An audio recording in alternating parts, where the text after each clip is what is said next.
Hey, everybody, it's Celeste Johnson here. I am thrilled to have another opportunity to share an idea with you. The man's name is Emmanuel James Rowan. Emmanuel James Rowan. We know him better as Jim Rowan. Jim Rowan was an entrepreneur, an author, and a motivational speaker.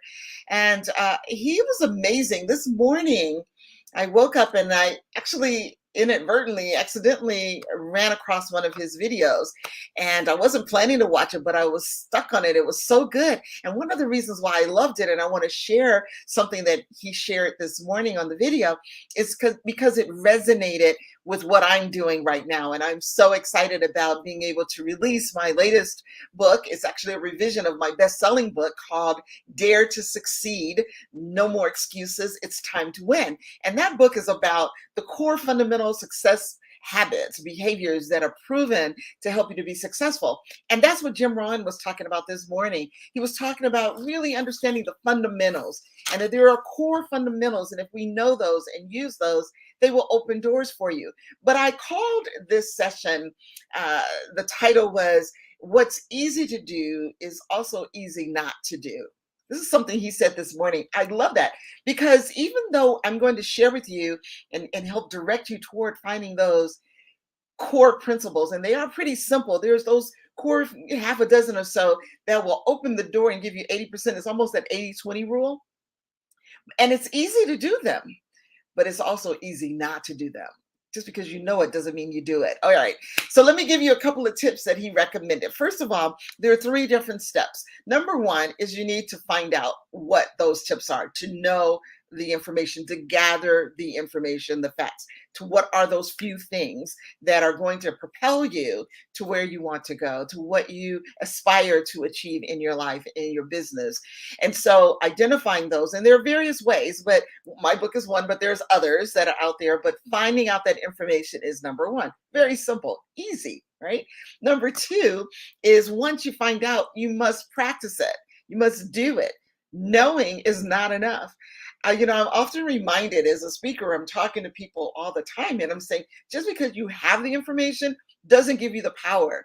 And that old phrase that says knowledge is power, I say applied knowledge is power. Having the information in itself doesn't give you the results or the power. So you have to understand what those principles are, become very clear.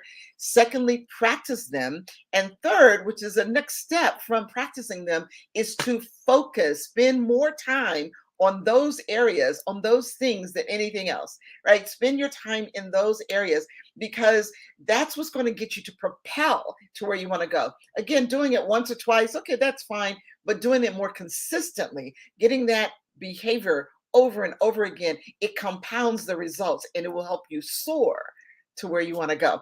I'm excited about it. And then you may ask, so why, Celeste? I mean, why, what's the real advantage of approaching it that way, being very clear, doing it and doing it consistently and spending most of my time on those areas? Well, what they will do is a couple things. One, it will help you prevent from making unnecessary mistakes, help you to avoid some pitfalls that are inevitably going to come your way. But once you have these things down pat and in your pocket, it helps you prevent faltering unnecessarily. And the other side of it is it propels you and prepares you to be able to take advantage of opportunities when they come. It's not like trying to reboot. You've already got it together. The opportunities come, you just step right into it and you're able to make them work for you instead of against you. So simple, but see, success really is simple. If I study it, and I'm on a mission right now myself to just be an incredible success story. So stay tuned, watch me. But I have all this information, and he referred some key books, which I will share with you later, because I'm not going to give it all to you right now. Every day I'll be here, so tune in. But one of the things I'm going to talk about tomorrow is understanding your philosophy. Your philosophy really is going to determine your outcome. We've got the core principles, but what you believe and how do you go about honing and developing your philosophy and really identifying what that is, that's what I'm going to talk about tomorrow. But that's my story for today. I'm sticking to it. Like it, share it, come back, practice it. But the bottom line, ladies and gentlemen, every day above ground is another opportunity to get it right. And so I'm excited to do it for myself and carry as many people along with me as possible. That's my story. And as my friend Les Brown and my sister would say, I'm sticking to it. I'm Celeste Johnson. I'll talk to you soon. If you want more information about my book, yes, please go to it. You see the link there, that bit.ly link. It's time to win. Yes, indeed it is. Go there. Join me on this journey. I'll talk to you soon. Take care. Bye bye for now. Bye for now.